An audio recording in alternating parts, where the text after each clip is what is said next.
Nasional 8 edisi 24 Januari, paparan-paparan utama yang menanti anda malam ini. Operasi semua pencawang elektrik di Pantai Timur pulih.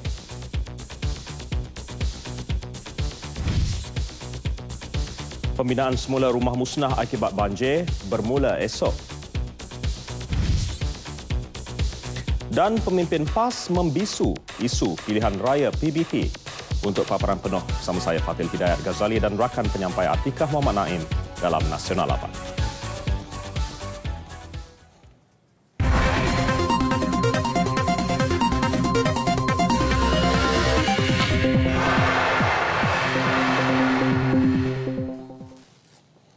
Assalamualaikum, salam satu Malaysia. Kesemut 2,788 pencawang elektrik milik TNB yang terjejas akibat banjir di Pantai Timur telah dipulihkan dan kini ia beroperasi seperti sedia kala. Timbalan Menteri Tenaga, Teknologi Hijau dan Air Datuk Seri Mazir Khalid berkata TNB membelanjakan RM131 juta membaiki segala kemudahan elektrik yang terjejas. Perbelanjaan itu ditanggung sendiri atas dasar ihsan syarikat. 6 pencawang elektrik terakhir yang terjejas di Gua Musang juga telah dibaik pulih dan kembali beroperasi. Datuk Seri Mazir memberitahu media di Padang Terap, Kedah. Cadangan Sabah untuk membina sebuah dewan serbaguna yang boleh dijadikan pusat pemindahan sekiranya berlaku banjir di Beaufort diluluskan. Kelulusan diumumkan Timbalan Perdana Menteri Tan Sri Muhyiddin Yassin. Jelas beliau lagi, Pegawai Daerah Beaufort Muhammad Syahid Othman memberitahu beliau ada kawasan yang boleh digunakan untuk pembinaan dewan itu yang kos dan tarikh pembinaannya akan ditentukan kelak. Perkara itu juga akan dikaji dengan teliti untuk seluruh negara. Mengenai proses gerak kerja pasukan keselamatan ketika banjir, Tan Sri Muhyiddin berpuas hati dengan kecekapan Jawatankuasa Keselamatan Negeri dan Majlis Keselamatan Sabah.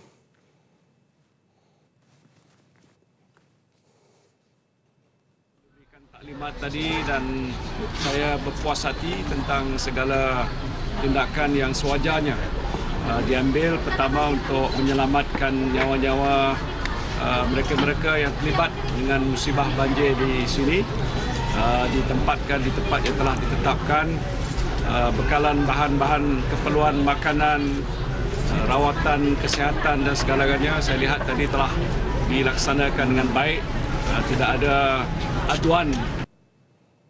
Selepas rawat semalam, Tan Sri Muhyiddin hari ini di Sabah bagi melawat penduduk di pusat pemindahan. Lawatan beliau bermula di beberapa buah pusat pemindahan di daerah Membakut. Turut sama dalam lawatan itu adalah Menteri Kesejahteraan Bandar, Perumahan dan Kerajaan Tempatan Datuk Abdul Rahman Dahlan dan Ketua Menteri Sabah Datuk Seri Musa Aman. Keadaan banjir di Sabah dan Sarawak ketika ini beransur reda.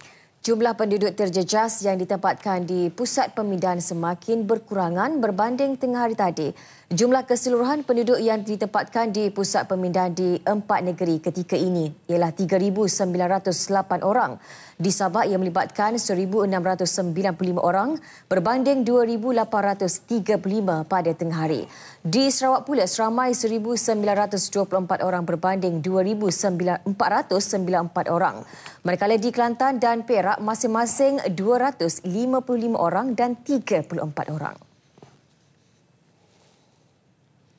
Dalam kesukaran penduduk di Sarawak menghadapi banjir, pelbagai bentuk bantuan disumbangkan beberapa pihak yang prihatin.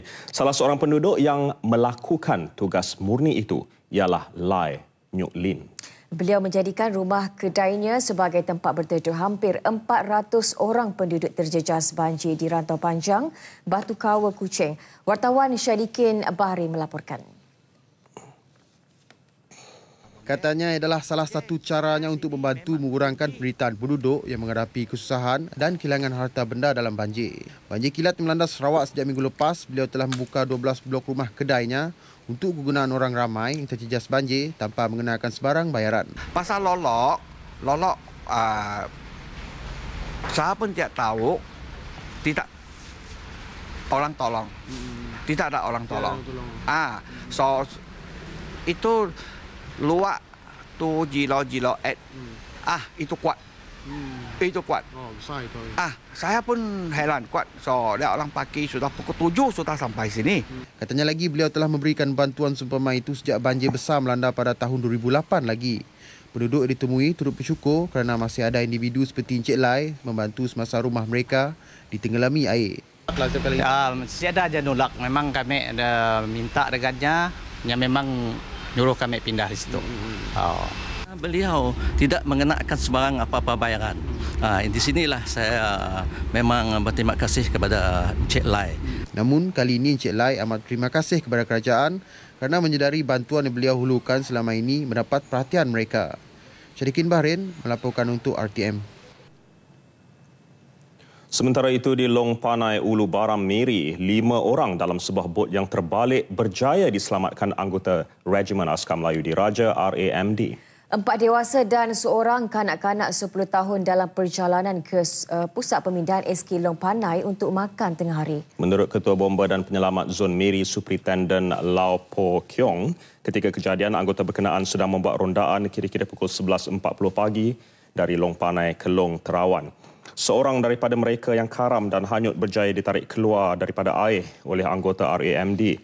Semasa kejadian, 12 anggota yang berpangkalan di Kem Sri Miri sedang membuat rondaan di kawasan banjir dari Long Panai ke Long Terawan. Salah seorang yang diselamatkan adalah ibu yang sedang hamil.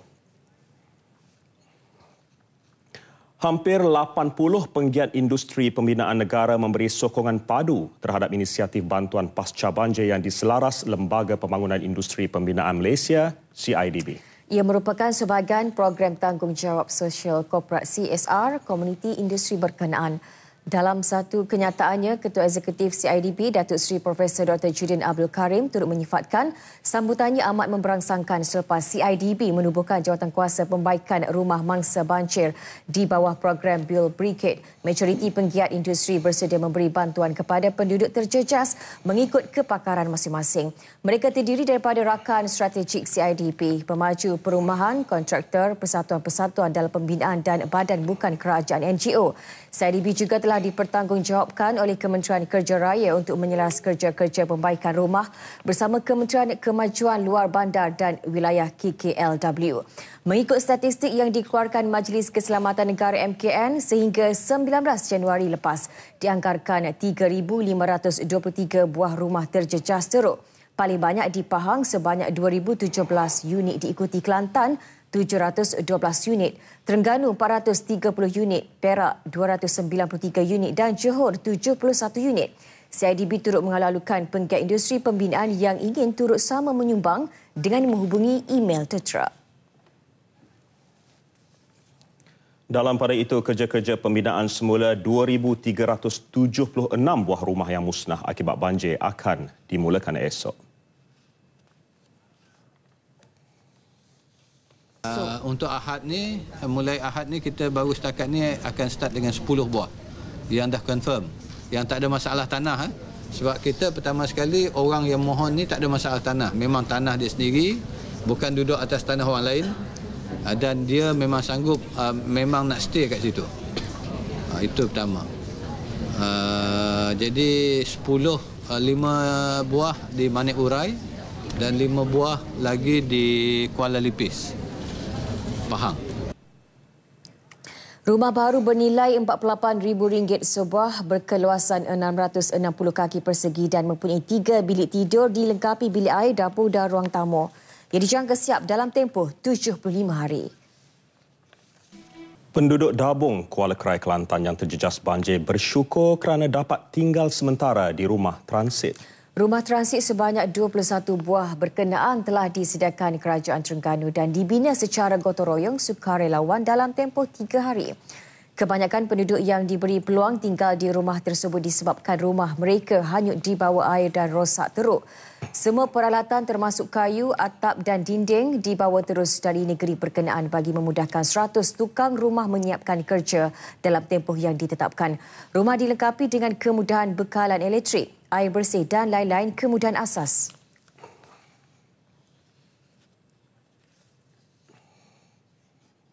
Allah, Tuhan lah punya tahu. Yang ni mak tak boleh balas. Allah lah membalas jasa. Menteri dan rakyat negeri Terengganu. Sebabnya rumah mok hanyut. Mai duduk sini ni dia berpilih-pilih rumah tak ada rumah. Kalau bawa rumah, kalau bawa tak hanyut gelai mok duduk mok ni berbumbung ke langit. Ada bilik dinding, bilik dapur ya. Syukur alhamdulillah lah. Dan pertama sekali saya nak ucapkan pada kerajaan negeri Terengganu, yang lepas tu pada Menteri Terengganu sendiri yang sanggup turun bantu pihak kami ni mangsa-mangsa banjir di sini, kan. Cuma Tuhan sajalah yang boleh balasnya. Sokongan lebih 6,000 skuad sukarelawan transformasi Terengganu Baru TTB yang melaksanakan misi kemanusiaan pasca banjir ini sangat besar nilainya. Malah Menteri Besar Datuk Ahmad Razif Abdul Rahman berkata kawasan terjejas banjir di Dabong akan dijadikan anak angkat kerajaan negeri. Di Kuala Kerai, lebih 1,230 buah rumah hanyut dalam musnah sepenuhnya. 285 buah daripada jumlah itu dalam kawasan Dun Dabong.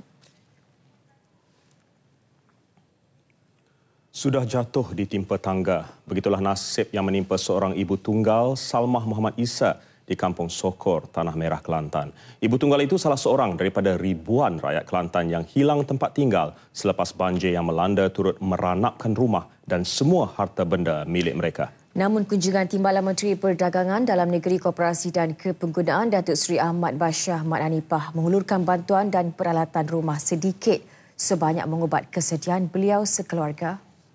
Paras air banjir yang melanda baru-baru ini setinggi pokok getah dewasa telah menghanyutkan barang-barang elektrik di rumahnya, termasuk peti dan televisyen.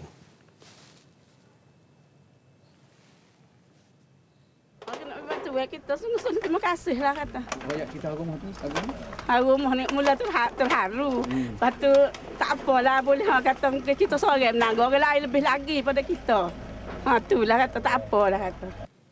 Dalam kunjungannya itu, Datuk Seri Ahmad Bashar sempat memberi semangat kepada penduduk terjejas banjir agar bersabar dan menguatkan semangat serta keazaman untuk membina semula struktur kehidupan ke arah yang lebih positif.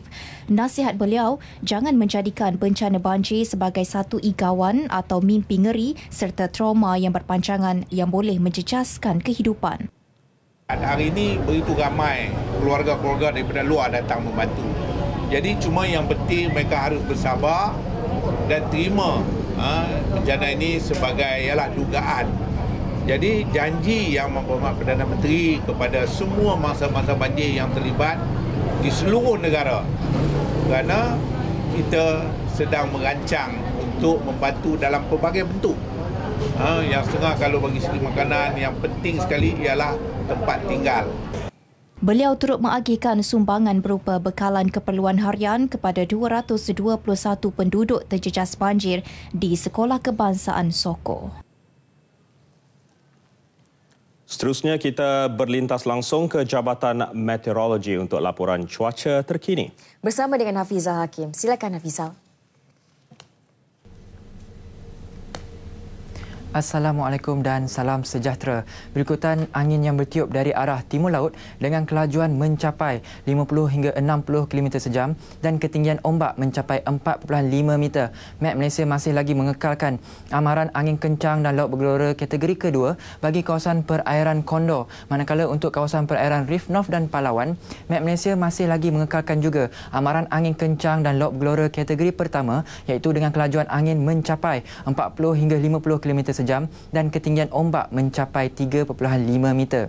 Amaran angin kencang dan laut bergelora kategori kedua bagi kawasan perairan Kondor ini dijangkakan akan berterusan sehingga hari Isnin, iaitu 26 Januari 2015, dan keadaan ini adalah berbahaya bagi sebarang aktiviti perkapalan dan pantai seperti menangkap ikan dan juga perkhidmatan feri. Manakala amaran angin kencang dan laut bergelora kategori pertama bagi kawasan perairan Reef North dan juga Palawan dijangkakan akan berterusan sehingga hari Rabu, iaitu 28 Januari 2015, dan keadaan ini adalah berbahaya bagi bot-bot kecil, sukan dan rekreasi laut.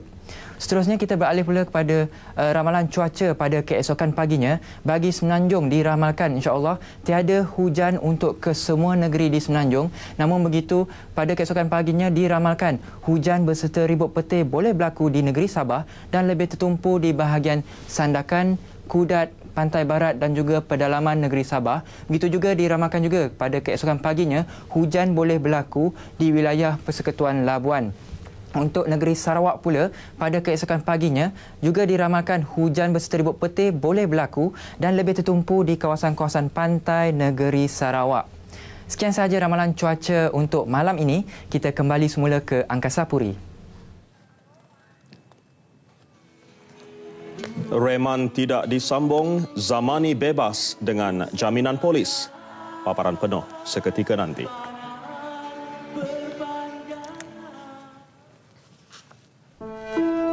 Tabung Kemanusiaan Komunikasi dan Multimedia Malaysia dibuka bermula 24 Disember 2014 hingga 31 Januari 2015 untuk membolehkan orang ramai menghulurkan sumbangan kepada mereka yang terjejas akibat banjir. SMS banjir sertakan amaun yang anda ingin sumbangkan. Contoh, banjir 5, banjir jarak 5 untuk RM5 dan hantarkan ke 13999.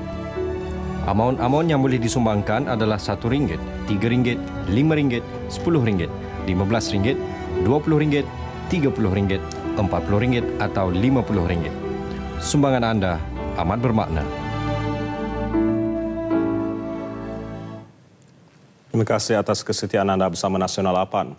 Negara anggota ASEAN digesa menyokong usaha Malaysia bagi pelaksanaan pengesanan penerbangan tepat masa peringkat global. Gesaan dibuat Menteri Komunikasi dan Multimedia Datuk Seri Ahmad Syabri Cik pada Mesyuarat Telekomunikasi ASEAN dan Menteri-Menteri IT Telmin dan Kesatuan Telekomunikasi Antarabangsa yang berlangsung di Bangkok. Ujar beliau, dengan kemajuan dalam ICT ketika ini, seharusnya ia boleh menerima dan menganalisis data tanpa perlu menunggu kotak hitam dikesan terlebih dahulu. Daripada pesawat termasuk kotak hitam sepatutnya boleh menghantar data secara berterusan dan disimpan dalam pusat data di daratan. Malahan orang biasa pun boleh mengetahui teknologi komunikasi ini telah mencapai kemajuan drastik dalam tempoh 5 tahun lalu. Tetapi dalam konteks ini tidak banyak yang berubah terhadap kisah kotak hitam sejak dekad 1960-an. Gesaan Malaysia telah mendapat perhatian dalam kalangan masyarakat antarabangsa sejak pertama kali beliau membangkitkannya pada persidangan pembangunan telekomunikasi dunia di Dubai 3 minggu selepas pesawat MH370 dilapor hilang. Selepas membidas tindakan DAP yang mahu mengadakan pilihan raya pihak berkuasa tempatan PBT, Presiden PAS Datuk Seri Abdul Hadi Awang hari ini enggan mengeluarkan sebarang kenyataan mengenai isu tersebut. Ya, beliau yang menghadiri jamuan rakyat sempena program Jelajah Kuala Kedah di Alustar enggan ditemu bual media. Sebaliknya terus meninggalkan majlis.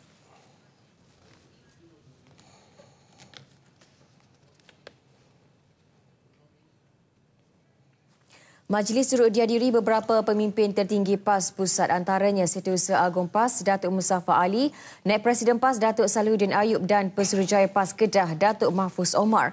Bagaimanapun, kesemua mereka enggan memberi sebarang komen mengenai isu tersebut. Sementara itu, seorang lagi Naib Presiden PAS Datuk Husam Musa yang turut hadir pada majlis berkenaan hanya memberi reaksi berikut.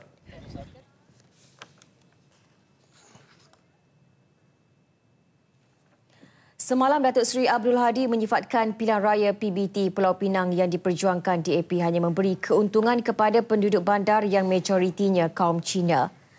Beliau turut menegaskan tindakan tersebut dibimbangi boleh menjadi api dalam sekam untuk mengulangi peristiwa 13 Mei sebagai sejarah hitam negara. Pertubuhan Pemikir Agenda Watan Malaysia Pemikir menyokong sepenuhnya pendirian Datuk Seri Abdul Hadi Awang yang menolak cadangan DAP untuk mengadakan pilihan raya kerajaan tempatan.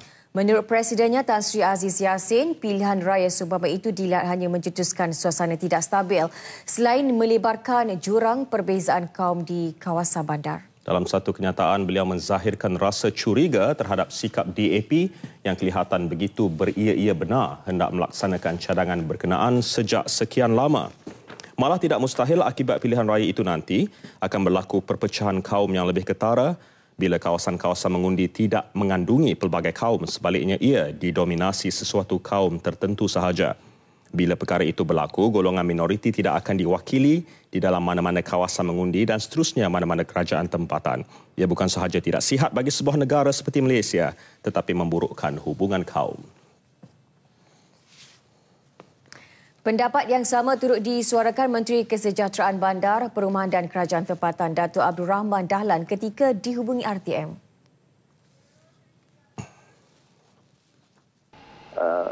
Salah satu yang mungkin menjadi masalah ialah mereka akan menaikkan cukai-cukai tempatan, ya, local taxes, sebab mereka sudah mempunyai otonomi dan sebagainya, dan sudah tentu mereka akan mempunyai kuasa untuk menaikkan cukai apa yang mereka nak. Sekarang ini pun kebanyakan majlis-majlis daerah tidak mempunyai kemampuan keuangan yang kukuh. Sebab itu kementerian saya mewujudkan 300 juta ringgit dana untuk membantu mentadbir dan juga pembangunan kecil di kawasan majlis perbandaran ataupun pihak berkuasa tempatan. Dalam perkembangan lain, semua perjalanan keluar negara bagi urusan kerja melibatkan petugas Kementerian Wilayah Persekutuan dan semua agensinya dibekukan berkat kuasa Selasa lalu. Menterinya Datuk Seri Tengku Adenan Tengku Mansur berkata jika terdapat keperluan, ia mestilah menggunakan peruntukan yang minimum. We would like to encourage our people, if they want to go for holidays, do it locally lah, instead of going away, because we do not know what's going to happen. This present moment, the price of oil is a bit low, and our currency is also comparing to US. US is a bit high. Terdahulu berucap pada Majlis Town Hall dan Dialog Kementerian Wilayah Persekutuan di Tasik Titiwangsa. Katanya, semua ahli Majlis Perwakilan Penduduk MPP akan diberikan latihan. Ia bagi membolehkan mereka memahami tugasan dalam menjaga kepentingan penduduk di kawasan penempatan masing-masing. Daerah Padang Terak Kedah akan mempunyai sebuah stesen jana kuasa tenaga diperbaharui menggunakan sekam padi dan ranting kayu yang pertama di Malaysia. Stesen berkenaan akan dibangunkan oleh syarikat Maju Nakar Eco Energy Sdn Bhd membabitkan pelaburan sebanyak RM106 juta. Timbalan Menteri Tenaga, Teknologi Hijau dan Air Datuk Seri Mazir Khalid berkata, stesen jana kuasa tenaga diperbarui itu akan menjana 9.95 megawatt elektrik. Lebih daripada 7 megawatt tenaga elektrik yang dijana stesen berkenaan akan dijual kepada Tenaga Nasional Berhad TNB. Stesen jana kuasa itu dijangka menggunakan kira-kira 300 tan sekam padi dan ranting kayu sehari bagi menjana kuasa elektrik yang diperlukan. Dalam tempoh sebulan, stesen jana kuasa itu akan menggunakan kira-kira 9,000 tan sekam padi dan ranting kayu. Jana kuasa hidro. Maju Nakar punya intention ialah untuk menjual tenaga itu kepada TNB sebanyak 7.9 megawatt. So tempoh masa untuk membina ni lebih kurang 1 tahun setengah lah untuk dikomisionkan sebagai salah satu daripada penjana kuasa elektrik. Datuk Seri Mazir bercakap kepada media selepas Majlis Pecah Tanah Stesen Jana Elektrik Sekam Padi Padang Terap. Syarikat Maju Nakar Eco Energy Sdn Bhd diberi konsesi hingga 2032 untuk menjual tenaga elektrik yang dijananya kepada TNB pada kadar jualan yang kompetitif. Mengikut perjanjian, syarikat akan mula menjual tenaga elektrik yang dihasilkannya kepada TNB bermula 1 Januari 2016. Penangguhan kenaikan tarif elektrik dan gas yang diumumkan Perdana Menteri Selasa lalu memberi kesan positif kepada para peniaga. Ini kerana usaha yang dilakukan itu dapat mengurangkan penangguhan kos yang lebih tinggi berikutan kadar inflasi semakin meningkat. Ketua Penyelidikan Malaysia Alliance DBS Research Bernard Ching berkata, usaha tersebut juga bagi meningkatkan penggunaan domestik dan pelaburan.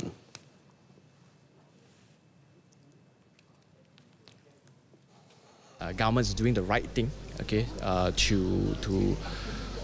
halt the hike in the electricity tariff as well as gas tariff. in a way, the market has helped the government in order to achieve that. Although it has reaffirmed its commitments towards subsidy rationalizations and fiscal consolidations. Tambah Bernard, kesan daripada penangguhan itu ia memberi kesan negatif kepada gas Malaysia Berhad, neutral kepada Tenaga Nasional Berhad TNB, selain impak positif kepada pemain industri seperti besi dan simen. Beliau turut menganggarkan harga minyak mentah dunia akan kekal pada paras yang diunjur kerajaan sekitar $55 Amerika setong sepanjang tahun ini. Bagaimanapun, penawaran dan permintaan dijangka mencapai paras seimbang pada separuh kedua tahun ini. Bernard ditemui selepas Forum Unjuran Pasaran dan Pelaburan Alliance Bank 2015. Tini Beauty Salon and Spa, butik kesihatan dan kecantikan menyasarkan peningkatan pertumbuhan pendapatan sebanyak 12% tahun ini berbanding RM950,000 tahun lalu. Sasaran dibuat berdasarkan peningkatan permintaan bagi perkhidmatan spa serta kerjasama dengan pengusaha kecantikan yang lain. Pemilik spa tersebut Hartini Halim mengadaptasi strategi Lautan Biru yang diperkenal kerajaan sebagai salah satu cara untuk meningkatkan pendapatan syarikat.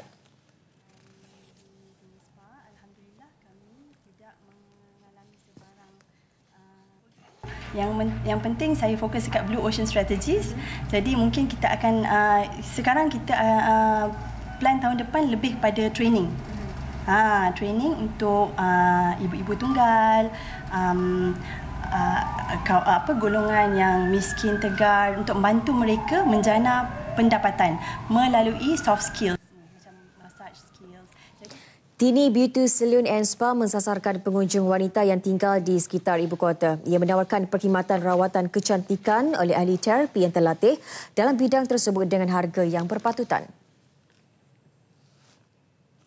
Tidak dapat dinafikan, kempen beli barangan buatan Malaysia berpotensi merangsang pertumbuhan ekonomi domestik. Malah, peningkatan penggunaan domestik mampu membantu pengusaha tempatan memperluas jaringan pemasaran ke peringkat yang lebih tinggi. Usaha daripada pihak kerajaan telah lama berlangsung, namun kesedaran yang masih rendah dalam menghargai produk buatan sendiri satu dilema yang perlu ditangani.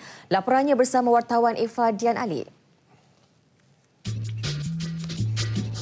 Kempen beli barangan buatan Malaysia KBBM yang mula diperkenalkan sejak tahun 2009 lagi. Misi utama kerajaan pastinya meningkatkan permintaan terhadap barangan buatan tempatan dan merangsang ekonomi negara. Bukan sahaja menguasai pasaran domestik, malah mampu bersaing dengan produk dari negara serantau, malah antarabangsa. Langkah-langkah yang diambil ini pada saya secara tak langsung dapat mewujudkan dan meningkatkan kesedaran masyarakat tentang kualiti produk dan perkhidmatan buatan Malaysia yang mampu bersaing di peringkat antarabangsa. Pelancong juga antara kumpulan sasaran dalam KBBM ini. Berusaha merealisasikan misi itu, KBDNKK telah memperuntukkan hampir 8 juta bagi tujuan promosi. Malah sejak penghujung tahun lalu sehingga kini, pihak kementerian sedang rancak mempromosikan kempen KBBM ini melalui media massa, RTM secara khususnya. Dan ini juga termasuk medium-medium lain seperti yang dipaparkan di badan-badan bas, teksi dan juga komuter. Gloria Jeans Coffee antara syarikat franchise milik penuh Perbadanan Nasional Berhad PNS yang disifatkan berjaya mengangkat jenama produk tempatan sehingga ke peringkat global. Menggunakan jenama luar negara namun mengekalkan hampir 70% produk dan sumber tempatan. Syarikat ini telah berjaya melonjak keuntungan berlipat kali ganda sehingga mampu membuka sebanyak 15 cawangan setahun di seluruh negara. Menurut pengurusinya, Datuk Syalimin Ahmad Syafiee, syarikat ini menggunakan kaedah menggabungkan pasaran global dan tempatan atau glokal sebagai keistimewaan yang ditawarkan. Kelebihan itu memberi peluang kepada pelanggan merasai kepelbagaian produk dari sumber tempatan yang bukan sahaja murah tetapi berkualiti. Dalam tempoh yang amat singkat, kita telah dapat membawa 70% dari produk yang kita jual dalam Gloria Jeans ini adalah produk tempatan. Itulah kita memang akan meneruskan perkara ini kerana itu yang kita mahu mengurangkan tukaran wang asing itu sendiri. Ia menjadi tanggungjawab kita bersama, pihak Gloria Jeans, pihak PNS, pihak kerajaan dan juga pihak media untuk sama-sama kita lakukan. Kerana lebih-lebih lagi dalam keadaan ekonomi negara yang begini, semua pihak harus memainkan peranan dan saya amat-amat berterima kasih pada pihak media tempatan yang selama ini memberi banyak sokongan pada pihak kami. Kita maklum peranan dan pengaruh media sangat perlu dan kritikal dalam usaha menjayakan kempen beli barangan buatan Malaysia ini agar menepati sasaran yang ditetapkan. Perdana Menteri Datuk Seri Najib Tun Razak juga baru-baru ini melihat visi serupa apabila memfokus kepada aspek promosi yang disifatkan beliau antara salah satu daripada 3 strategi utama bagi memastikan pertumbuhan ekonomi negara seimbang, inklusif dan mampan.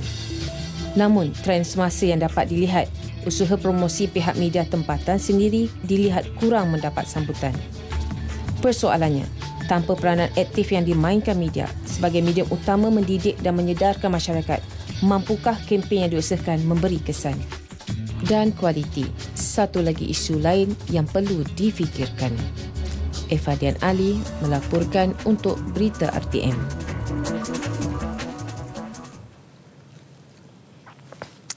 Reman Zamani Slam yang ditahan berkaitan satu kes dadah minggu ini tidak disambung dan penyanyi itu telah dibebaskan dengan jaminan polis. Menjelaskannya, Ketua Polis Daerah Ampang Jaya, Assistant Commissioner Khairuddin Saab berkata, bekas vokalis Slam itu dibebaskan selepas proses dokumentasi selesai pukul 9.45 pagi tadi di Balai Polis Hulu Kelang. Zamani 43 tahun dan teman wanitanya berusia 32 tahun ditahan Rabu lalu atas kesalahan memiliki dadah dalam serbuan di sebuah rumah di Taman Keramat. Kes itu mendapat perhatian meluas susulan rakaman video Zamani menyanyi dengan tangan bergari disebarkan menerusi media sosial. Assistant Commissioner Khairuddin memberitahu anggota polis yang dikaitkan dengan insiden itu telah diarah bertugas ke bahagian lain.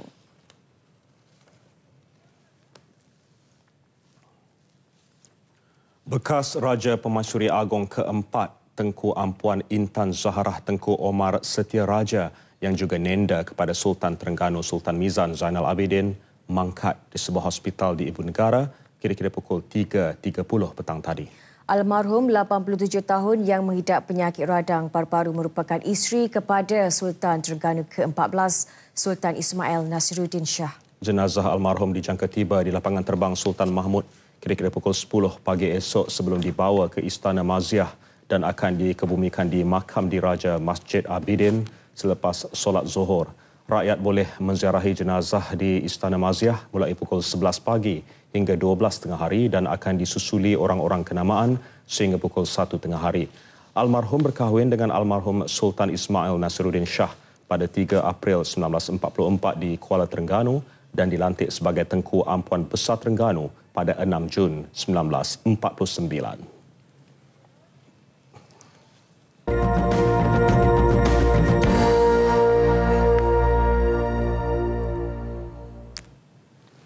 Forum Ekonomi Dunia WEF 2015 yang melabuhkan tirainya hari ini menyaksikan penyertaan terbaik Malaysia. Bukan sahaja berjaya menonjolkan nama negara di pentas antarabangsa, forum kali ini juga menjadi platform terbaik untuk Malaysia menerangkan kedudukan ekonomi negara. Perdana Menteri Datuk Seri Najib Tun Razak sendiri memainkan peranan menjelaskan situasi ekonomi Malaysia kepada komuniti perniagaan antarabangsa ketika Majlis Makan Tengah Hari Perniagaan sempena Forum WEF. I want to tell you we're not facing a crisis, but we do need to make some adjustment. Reality check.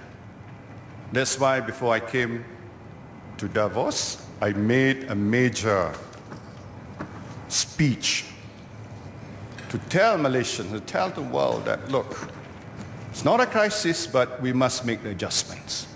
Majlis perniagaan itu mendapat sambutan yang begitu menggalakkan dengan jumlah kehadiran kira-kira 100 ahli perniagaan terkemuka dengan saiz pasaran bernilai $2 trilion Amerika. Sambutan luar jangka itu jelas membuktikan Malaysia masih berada dalam radar pelabur antarabangsa. Hadir itu luar daripada jangkaan kita.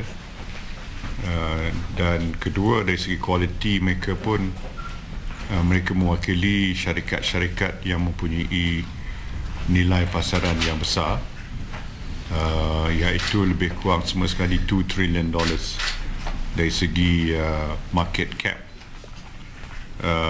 Dan ini menunjukkan bahawa masyarakat perniagaan antarabangsa masih mempunyai keyakinan yang tinggi terhadap Malaysia. Meskipun Perdana Menteri terpaksa memendekkan programnya di forum kali ini ekoran kemakatan Raja Arab Saudi Raja Abdullah Abdul Aziz Al Saud, namun kehadiran beliau berjaya memberi impak kepada imej Malaysia. Buktinya, pada malam Malaysia, acara kemuncak penyertaan negara di WEF telah berjaya menarik kira-kira 1,500 peserta yang masing-masing berminat untuk mengetahui lebih lanjut mengenai potensi yang ditawarkan Malaysia. 2 tahun lepas kita tak sampai 1,000, hampir 1,000 lah. Tahun 2013 ya, yang hadir kira 900 hingga 1,000. Tapi malam ini 1,500. Target kita cuma 1,000 ya. Jadi setengah orang datang kali kedua ya. Ini menunjukkan jenama Malaysia, brand Malaysia ini cukup hebat. Apa yang pasti, jenama Malaysia di Davos berjaya diketengahkan kepada masyarakat perniagaan antarabangsa yang menyertai forum tersebut. Ia hasil kerjasama pihak kerajaan, swasta serta badan-badan bukan kerajaan yang berusaha keras untuk memastikan matlamat menjadikan Malaysia destinasi pilihan pelabur tercapai. Malaysia berjaya dipromosikan dengan berkesan pada pentas WEF 2015. Ia hasil kerja keras pasukan Malaysia yang terdiri daripada sektor awam dan swasta yang tidak jemu-jemu untuk memasarkan Malaysia kepada 3,000 peserta forum kali ini, dan ia nyata mendapat reaksi yang positif. Laporan Faria Zubair bersama juru kamera Matsan Muhammad dari Davos, Switzerland untuk TV1. Perdana Menteri Datuk Seri Najib Tun Razak akan mengadakan lawatan singkat 2 hari di United Kingdom Isnin ini. Beliau dijadual merasmikan Pusat Sains Razak di College Malvern di Worcestershire yang juga salah sebuah kolej swasta berprestij di London. Menurut Pesuruhjaya Tinggi Malaysia ke United Kingdom, Datuk Ahmad Rasidi Hazizi, signifikan lawatan Perdana Menteri ke United Kingdom kali ini ibarat sirih pulang ke gagang. Antara lain bagi menabur bakti kepada sekolah yang pernah melahirkan Perdana Menteri Malaysia yang ke-6 ini. Selain bertemu rakan-rakan alumni bagi tahun 1968 hingga 1971, Datuk Seri Najib diberi penghormatan untuk merasmikan Pusat Sains Razak yang dilengkapi 18 makmal sains dan bilik kuliah. College Malvern yang pernah menjadi pusat pendidikan menengah rendah dan atas kepada Datuk Seri Najib merupakan sebuah sekolah berasrama penuh swasta yang terkemuka di United Kingdom sejak dibuka pada tahun 1865. Bukan satu walk memory lane bagi Datuk Seri, tapi Malvern College ini merupakan satu kolej swasta yang mengadakan program first class education untuk pelajar yang berumur antara 13 hingga 18 tahun. Perdana Menteri dijangka tiba di London selepas selesai urusan pengebumian Raja Arab Saudi Raja Abdullah Abdul Aziz di Riyadh. Sementara itu, susulan insiden provokasi agama yang dicetuskan akhbar Charlie Hebdo di Paris, rakyat Malaysia yang merancang ke Perancis diminta berhati-hati. Jelas Datuk Ahmad Rasidi, pelbagai syarat tambahan telah dikenakan imigresen Perancis bagi mengurangkan ketegangan. Justru beliau menasihatkan rakyat Malaysia mendapatkan maklumat terkini di laman sesawan kedutaan Malaysia di London dan Paris. Ini supaya mereka not to be cautious, rakyat Malaysia, be a good citizen, jangan masuk hal-hal orang yang apa ni lah, hal macam ni yang menyebabkan dalam keadaan sekarang ni agak dia orang mereka very phobia, put it that way. Nama kita pun dia phobia. Dari segi nama orang Islam, dari segi Eropah pun dia mungkin dia phobia. So we don't put ourselves in that position lah. So, I mean, try to avoid circumstances. Tambah Datuk Ahmad Rasidi, beberapa rakyat Malaysia yang cuba memasuki Paris menerusi London tidak dibenarkan memasuki negara itu berikutan kegagalan memenuhi syarat yang ditetapkan. Raja Salman disambut ratusan orang yang meraihkan pelantikannya sebagai Raja Baharu Arab Saudi menggantikan almarhum Raja Abdullah. Upacara berlangsung di Riyadh, Ibu Negara Arab Saudi. Sebagai Raja baru negara itu, Raja Salman berjanji untuk meneruskan polisi tenaga dan polisi luar yang diwarisi daripada Raja Abdullah. Baginda turut melantik kerabat yang lebih muda sebagai pewaris takhta untuk meneruskan dinastinya. Antara lain, baginda melantik adiknya Mukhrin, 69 tahun sebagai putera mahkota dan anak saudaranya Muhammad bin Naif, 55 tahun sebagai timbalan putera mahkota. Raja Abdullah mangkat awal pagi semalam selepas mengidap sakit singkat dan dikebumi di kubur tidak bertanda mengikut tradisi Islam. Dengan melantik penggantinya, Raja Salman dapat mengelak daripada pergeseran dalaman istana dikala Arab Saudi menghadapi pergolakan serantau. Raja Salman 79 tahun mengambil alih pemerintahan negara itu yang sedang menghadapi pelbagai cabaran termasuk kejatuhan harga minyak dan ancaman militan IS yang berikrar menggulingkan keluarga diraja.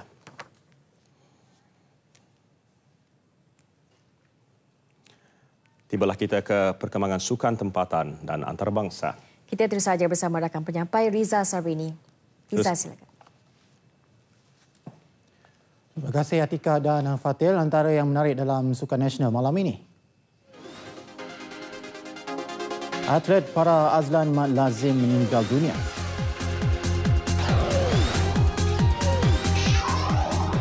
Speedy Tiger mara ke pentas final. Hatikannya seketika.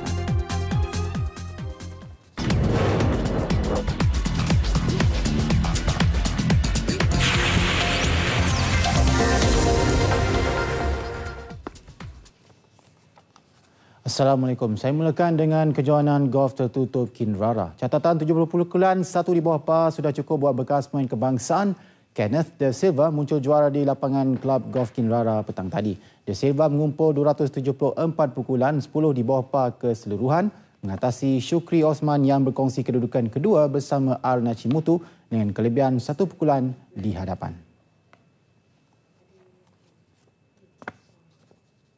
Hari terakhir kejohanan menyaksikan Kenneth De Silva yang memulakan saingan mendahului 2 pukulan di depan, membenam 2 birdie dan 2 bogi pada 9 lubang pertama. Pada 9 lubang terakhir, 1 birdie dan 1 bogi dicatat De Silva untuk mengumpul 70 pukulan 1 di bawah par, sekaligus mengumpul 274 pukulan 10 di bawah par keseluruhan. Catatan itu memastikan Kenneth De Silva meraih gelaran kedua siri jelajah PGM mengenepikan cabaran Shukri Osman yang berkongsi tempat kedua bersama R. Nachimutu. Shukri menamatkan pusingan terakhir dengan 66 pukulan 5 di bawah par, manakala Nachimutu 69 pukulan 2 di bawah par untuk masing-masing mengumpul 275 pukulan 9 di bawah par keseluruhan. Tempat keempat pula milik Nicholas Feng yang menamatkan saingan dengan 8 di bawah par 276 keseluruhan, diikuti Syaban Hussein tempat kelima dengan 277 pukulan 7 di bawah par. Pemain golf profesional negara Aire Rizman Zahari memasang impian untuk beraksi di pentas Sukan Olimpik 2016. Biarpun dilihat sukar jika diukur dengan ranking semasa, namun ia bukan sesuatu yang mustahil andai kerap menyertai kejohanan yang menawarkan pungutan mata dalam ranking dunia. Kedudukan terkini dalam ranking dunia pemain golf menyaksikan sekurang-kurangnya 10 pemain Malaysia berada di landasan terbaik untuk merebut slot ke Sukan Olimpik Rio de Janeiro pada 2016.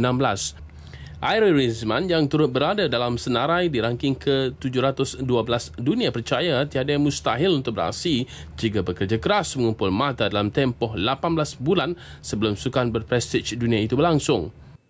Macam sekarang ni banyak tournament yang offer world ranking points. So semakin banyak dan saya harap semakin banyak lagi lah players daripada Malaysia yang berani keluar main. Dapat opportunities nak main in any big events. Kita orang pergi so that we can garner enough points dan hopefully boleh qualify for the Olympics lah. Jelas Airil, ketika ini pemain nombor 1 negara Danny Chia menghuni ranking ke-450 dunia berada di landasan terbaik untuk merebut slot ke pusingan kelaikan Olimpik. Sukan golf yang diperkenalkan buat pertama kali di pentas Olimpik menyaksikan pemain di kedudukan 300 terbaik dunia akan beraksi di pusingan kelaikan dan 60 yang terbaik bakal terbang ke Brazil. Dalam pada itu, Airil yang telah layak untuk beraksi di Golf Maybank Terbuka Malaysia menjelaskan persiapan berjalan lancar seperti biasa dan tiada sasaran khusus diletakkan untuk edisi kali ini. Dah biasa, tapi the golf course itself memang berubah-ubah tiap-tiap tahun. Yang tu yang kena adapt dan kena praktis banyak lebih. Airil ditemui selepas menerima anugerah Order of Merit tahun 2014 di Kelab Golf Kinrara. Dunia sukan tanah air hari ini dikejutkan dengan pemergian atlet Paralimpik negara Muhammad Azlan Mat Lazim yang terlibat dalam kemalangan. Azlan yang juga pemenang 3 pingat emas sukan para Asia di Incheon, Korea terkorban di tempat kejadian. Menurut seorang rakan mangsa, Allahyarham difahamkan menunggang motosikal dalam perjalanan makan tengah hari bertembung dengan van di Jalan Serdang Raya meninggal di tempat kejadian jam 1.40 petang tadi. Manakala seorang lagi rakan Farizan Jasna yang membonceng retak di lengan kanan dan kini dalam keadaan stabil. Untuk rekod, Azlan pernah meraih 3 pingat emas di Incheon menerusi acara pecut 100 meter kategori T36, 100, 200 dan 400 meter. Allahyarham Azlan merupakan tokoh Ma'al Hijrah 2014 dan merupakan anak jati Kemaman, Terengganu. Allahyarham dijadualkan mengambil bahagian dalam kejohanan dunia Dubai Oktober depan. Jenazah akan dikebumikan di Kemaman malam ini. Memetik kenyataan menerusi akaun Twitter, Perdana Menteri Datuk Seri Najib Tun Razak turut merakamkan ucapan takziah kepada keluarga Allahyarham.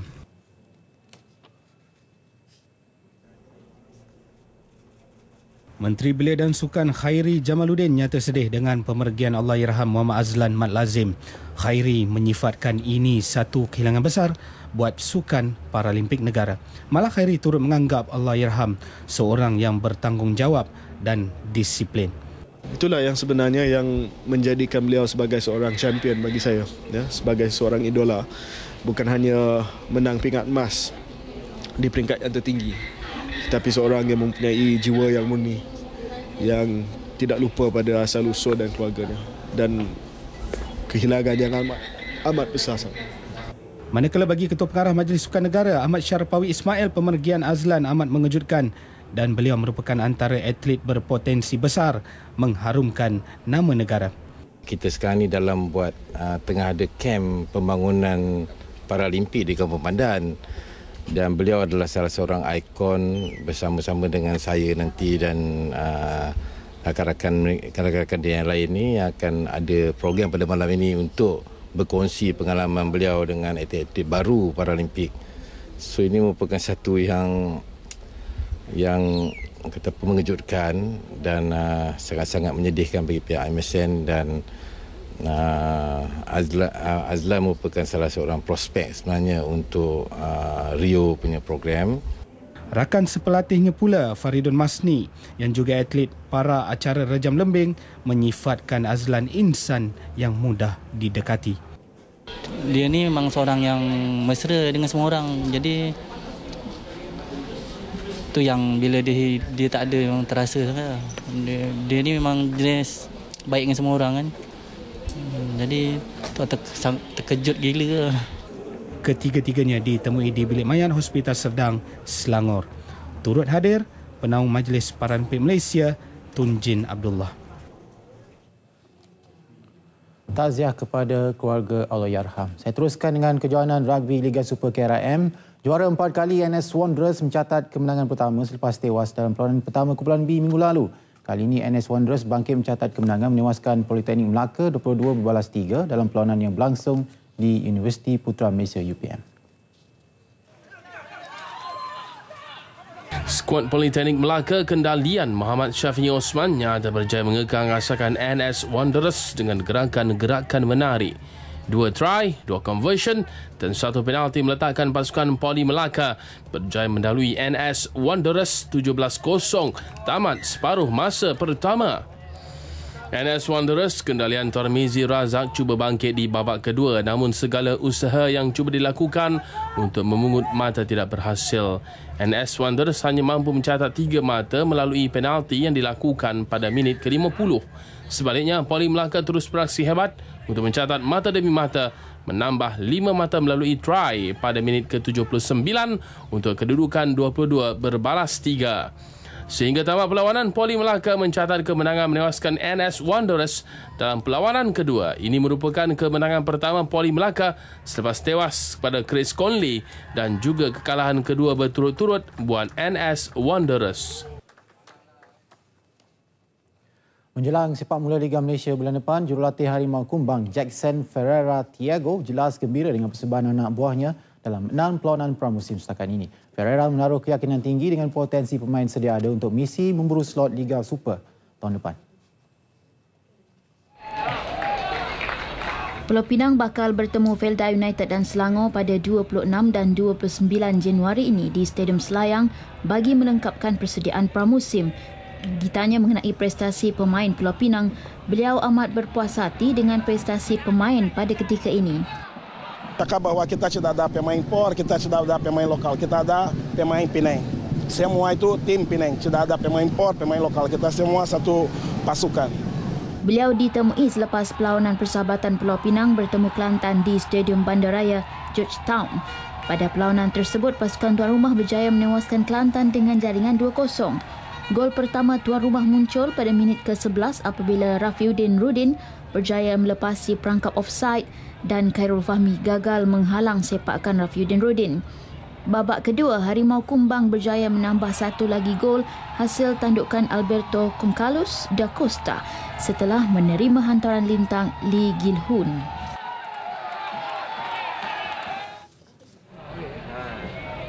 Sementara itu, The Red Warrior masih menguji keserasian pemain sebelum memuktamadkan kesebelasan utama untuk saingan musim ini. Jurulatih Kelantan, George Boateng, menjelaskan perlawanan persahabatan tidak boleh dijadikan kayu pengukur kekuatan sebuah pasukan sebelum bermulanya saingan Liga Malaysia. But I'm very happy with my local players. I'm happy with the foreigners. Just I would say give us another 2 weeks. Come and watch us against ATM, okay?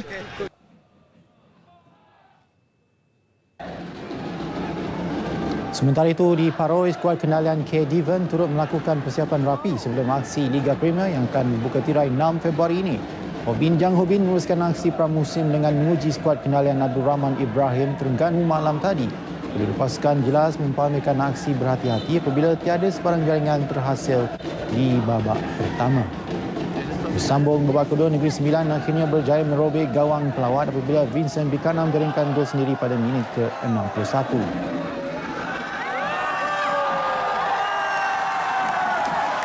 Pemain import Negeri Sembilan Francis Forquido melengkapkan kemenangan tuan rumah dengan jaringan kedua hasil sepakan percuma pada masa tambahan.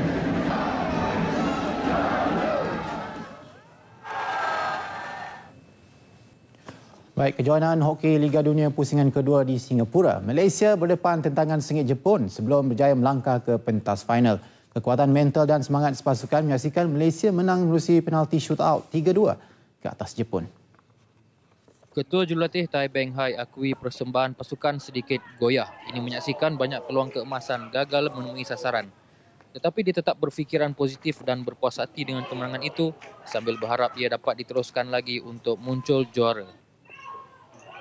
Saya lihat secara positif lah, bukan kekurangan, tetapi memang kita dah tahu yang bila kita bertemu Jepun atau Poland di peringkat separuh akhir semifinal ni, game tu bukan senang, tetapi disebabkan kita main game awal 3 permainan yang senang, so game tu hari ini agak macam kelang kabut sikit disebabkan sungguh pun kita jaring gol awal tetapi kita tak matikan game dan peluang kita 4 kali itu kena tiang.